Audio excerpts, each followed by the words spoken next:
वासुदेवाय ओम नमो भगवते वासुदेवाय ओम नमो भगवते वासुदेवाय।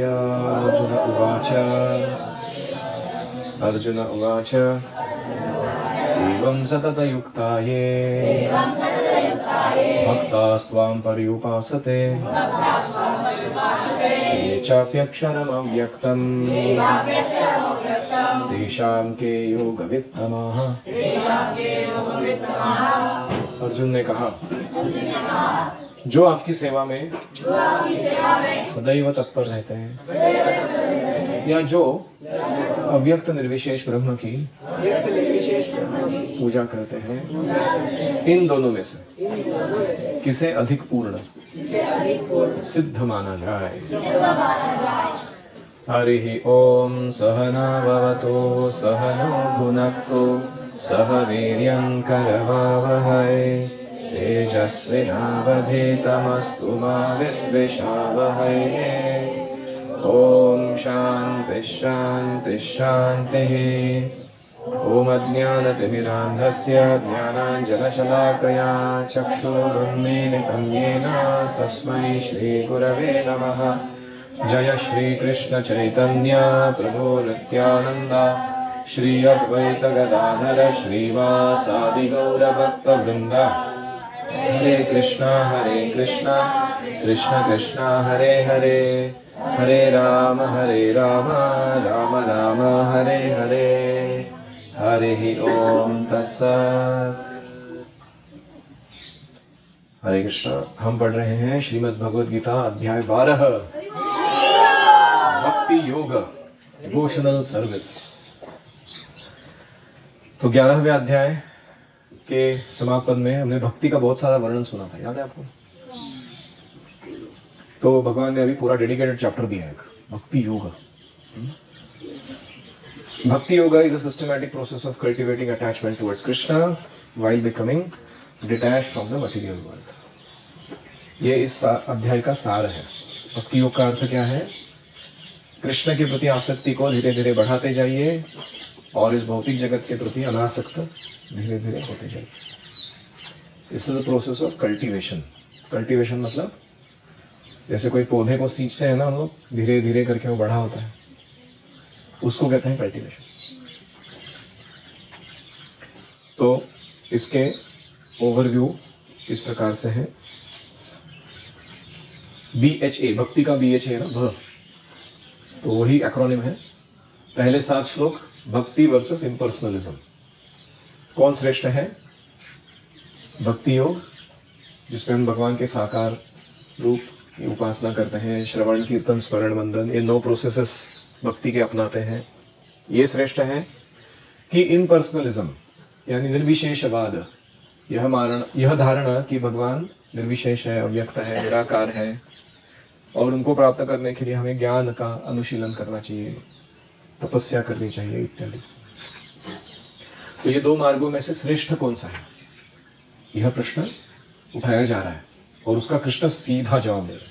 क्या श्रेष्ठ है? भक्ति योगा इज सुपीरियर। निर्विशेष ब्रह्म की उपासना से श्रेष्ठ सविशेष भगवान की भक्ति है। फिर 8 से लेके 12 जो श्लोक है बहुत इंटरेस्टिंग है। If you are going to become a preacher and if you are wanting to cultivate your own sadhana nicely, ये बहुत जरूरी है कि आपको ये हायरार्की पता होनी चाहिए। What are the steps that lead to bhakti yoga? क्या करने से भक्ति योग का सर्वश्रेष्ठ अनुभव हम अपने जीवन में प्राप्त कर सकेंगे। तो जो स्टेप्स है उसमें 100% absorption in Krishna, practice of vaidhi sadhana bhakti, practice of निष्काम कर्म योगा एंड प्रैक्टिस ऑफ निष्काम कर्म, ये वो 4 स्टेप्स हैं। कृष्ण कहते पहले ये करो, ये नहीं जमता तो ये करो, ये नहीं जमता ये करो, ये नहीं जमता ये करो, ऐसे वो हायरार्की बताते हैं। How to perform bhakti yoga when situations are different for different people. और फिर तीसरा जो है part A for Ashtakam, B for bhakti, H for hierarchy, A for Ashtakam. Ashtakam क्या है? 13 से लेके 20 जो श्लोक है, 8 श्लोक कृष्ण भक्तों का गुणगान करते हैं।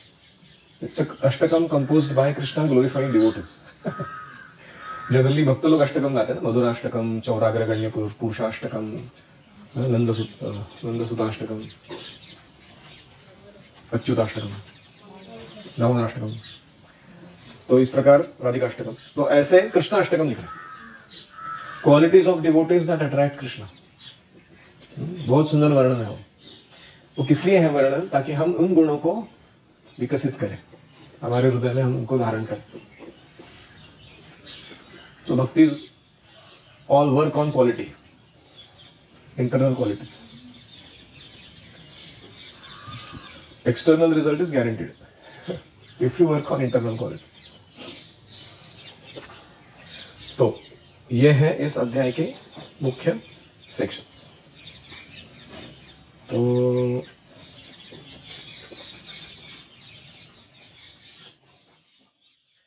अभी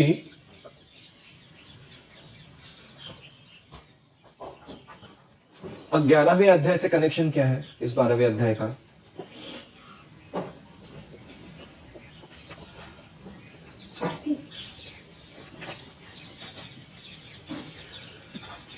तो 12वें अध्याय में ये प्रूव किया गया था कि Krishna is the supreme personality of godhead and his devotees will always be victorious. Guaranteed है, कृष्ण भगवान है, उनके भक्त हमेशा विजयी होंगे। अर्जुन को एक्चुअल कंफर्मेशन दिया गया था और उसके एंड में क्या हुआ था कि अर्जुन बिकेम कन्विंस्ड ऑफ महा ऐश्वर्यस of Krishna and of his own victory also. Arjun को दोनों कन्विक्शन आ गया था, कृष्ण संपूर्ण ऐश्वर्यशाली है और मैं ये युद्ध जीतने वाला हूं। और कृष्ण की जो स्थिति है, specially his form as vibhuj Krishna is the supreme refuge, परम शरण्य है और वर्शिपेबल है, परम आराधनीय है वो रूप भगवान का। तो विराट रूप जो है वो एक दृष्टि से देखा जाए तो एक रिलेटिव मैनिफेस्टेशन है कृष्ण का।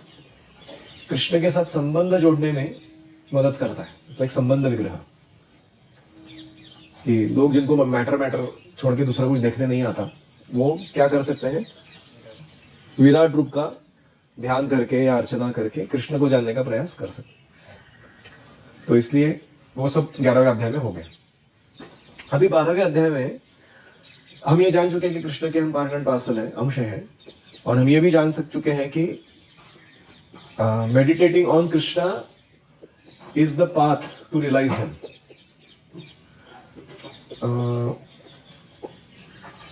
अक्षर ब्रह्म पर मेडिटेट करना है, क्योंकि कृष्ण ने बहुत सारे वर्णन किया ना ऐसे, अक्षरम परमम ब्रह्म। और कुछ लोग कहते हैं कि नहीं, कृष्ण पे मेडिटेट करना मतलब वो व्यक्ति नहीं, वो कृष्ण जो है वो एक ओरिजिनली एक कोई ब्रह्म ज्योति निराकार निर्विशेष एनर्जी है, उसके ऊपर मेडिटेट करना है। तो अर्जुन को भी चाहिए, अभी एक अर्जुन ने सॉर्ट आउट क्या कर दिया, भगवान कोई कहता है खुद को तो उसका क्राइटेरिया क्या होना चाहिए, वो पिछले अध्याय में सॉर्ट आउट कर दिया अर्जुन ने। अभी अर्जुन एक और बात सॉर्ट आउट करना चाहता है, फॉर गुड।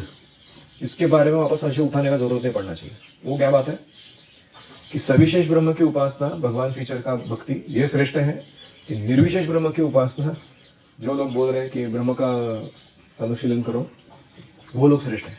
ये भी अध्यात्मवादियों के बीच में सदियों से चलता आया हुआ डाउट है। तो अर्जुन चाहता है कि इसका भी एक बार सोक्ष मोक्ष लगाया जाए, अभी बहुत हो गया।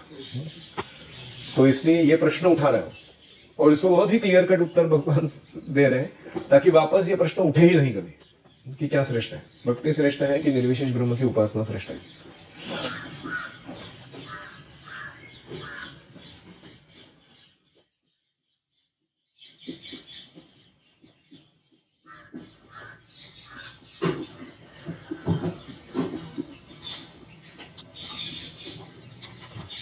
तो प्रभुपाद जी शुरू करते हैं तात्पर्य को। वो कहते हैं जनरली कृष्ण अभी तक जो बात बोल चुके हैं उसमें साकार, निराकार और सर्वव्यापकत्व। साकार मतलब भगवान फीचर, निराकार मतलब ब्रह्म ज्योति, सर्वव्यापकत्व मतलब परमात्मा फीचर। इनकी बातें समझा चुके हैं। भगवद गीता में अभी तक ये वर्णन बहुत सारे जगह पे आ चुके हैं और सभी प्रकार के भक्तों या योगियों का वर्णन भी कर चुके हैं भगवान। जो भगवान के पीछे पड़े हैं, ब्रह्मा के पीछे पड़े और परमात्मा के पीछे पड़े हैं, उन सबका वर्णन कर चुके हैं भगवान। अभी सामान्यतः अध्यात्मवादियों को दो श्रेणियों में विभाजित किया जाता है। एक है निर्विशेषवादी, दूसरे हैं सगुणवादी। निर्विशेषवादी मतलब भगवान को निराकार मानने वाले, सगुणवादी मतलब भगवान को साकार मानने वाले, आकार के सहित। तो इस अध्याय में हम देखेंगे कि परम सत्य की अनुभूति की जो विधियां हैं, प्रोसेसेस हैं, उसमें भक्ति योग सर्वोत्कृष्ट है। So this is called the परिभाषा सूत्र फॉर दिस चैप्टर। ये पॉइंट प्रूव करने के लिए सब डिस्कशन चलेगा अभी इसके आगे। यदि कोई भगवान का सानिध्य चाहता है, उसे भक्ति करनी चाहिए। तो रूपा जी अभी शुरुआत से कहां कहां भक्ति योग का रेफरेंस आया था भगवद गीता में, वो बताना शुरू करते हैं। भगवद गीता के द्वितीय अध्याय में भगवान ने बताया कि जीव भौतिक शरीर नहीं है, आध्यात्मिक स्फुल्लिंग है, परम सत्य परम पूर्ण है। ठीक है। 7वें अध्याय में बताया कि जीव अंश है भगवान का और पूर्ण पर ही ध्यान लगाना चाहिए उसे। फिर 8वें अध्याय में कहा है कि भौतिक शरीर त्याग करते समय कृष्ण का ध्यान करो तो तुम कृष्ण के धाम चले जाओगे। 6ठे अध्याय में कहा गया है कि सारे योगियों में श्रेष्ठ योगी वो है जो कृष्ण का निरंतर चिंतन करता है। इस प्रकार प्रायः प्रत्येक अध्याय का निष्कर्ष क्या है? मनुष्य को कृष्ण के सगुण रूप के प्रति अनुरक्त होना चाहिए। हर अध्याय में वही कहा गया, लेकिन वो खुल के नहीं बोला गया, स्ट्रेट नहीं बोला गया। तो इसलिए अभी इतना होने पर भी जो लोग कृष्ण के साकार रूप के प्रति अनुरक्त नहीं होते हैं, वे दृढ़ता पूर्वक विलग रहते हैं, बच के रहते हैं कि नहीं नहीं, हमको सगुण उपासना में नहीं फंसना है। यहां तक कि भगवद गीता की टीका करते हुए भी वे कृष्ण को ही हटाना चाहते हैं उधर से। इंटरेस्टिंग है ना ये मेंटालिटी। जिसने बोला भगवद गीता कृष्ण, उनको साइड करो, उनका वाणी के ऊपर ध्यान ऐसा भटकाओ लोगों का कि वो कृष्ण की उपासना ना करे, निर्विशेष ब्रह्म की उपासना चालू करे। क्या अजीब मेंटालिटी है। तो लोगों की सारी भक्ति को वो निर्विशेष ब्रह्म ज्योति की ओर मोड़ना चाहते हैं। तो अभी अर्जुन अपनी स्थिति जानना चाहता है। मैं भक्त हूं, मैं सगुण के प्रति आसक्त हूं, मेरा स्थिति बराबर है कि नहीं स्पिरिचुअल लाइफ में, कि गड़बड़ होने वाला है मेरे साथ। ये भाव से अर्जुन ये प्रश्न उठाता है कि ये दोनों में श्रेष्ठ कौन सा है। अर्जुन कहना चाहता है कि समय गंवाने से क्या लाभ, एक बार कृष्ण के सानिध्य में तो आ गए और अभी भी तुम निर्विशेष के प्रति आसक्ति लेके बैठे हो, तो सब टाइम पास ही चल रहा है तुम्हारा। कि कृष्ण के साकार रूप के प्रति आसक्त होना श्रेष्ठ है, ये 11वें अध्याय ने सिद्ध कर दिया है। और जैसे ही तुम कृष्ण के द्विभुज रूप को समझ जाते हो, तो उनके चतुर्भुज, उनके लीलावतार, पुरुषावतार, अंशावतार, शक्त्यावेशावतार, ये अवतार, मनवंतर अवतार, सब कुछ समझ जाते हो। एक बार कृष्ण के द्विभुज रूप को समझ लिया तो ब्रह्म ज्योति, परमात्मा, वो सब फीचर समझ में आने लगते हैं। ऐसा अगर है तो सीधा हम क्यों नहीं कृष्ण को समझने का प्रयास करें? हम क्यों व्यवधान में पड़ रहे हैं? हम क्यों अपनी डिफिकल्टीज को बढ़ा रहे हैं? ऐसा प्रश्न अर्जुन करते हैं। तो अभी भगवान इसका क्लियर कट आंसर देते हैं। श्री भगवान उवाच मय्यावेश्य मनो ये मां नित्ययुक्ता उपासते श्रद्धया परयोपेताः ते मे युक्ततमा मताः।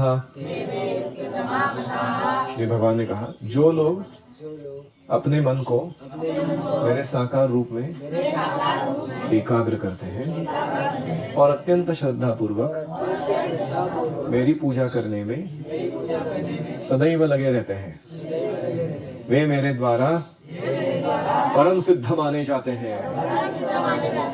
स्पष्ट उत्तर, साकार रूप में अपने मन को एकाग्र करो, श्रद्धा निष्ठा पूर्वक कृष्ण की पूजा करो, उसे परम योगी, परम सिद्ध माना जाना चाहिए। Any question? No sir. Om Hare Krishna Krishna Krishna Hare Hare, Hare Ram Ram Ram Hare Hare, Hare Om तत्सत। श्रीमद् भगवद गीता की जय।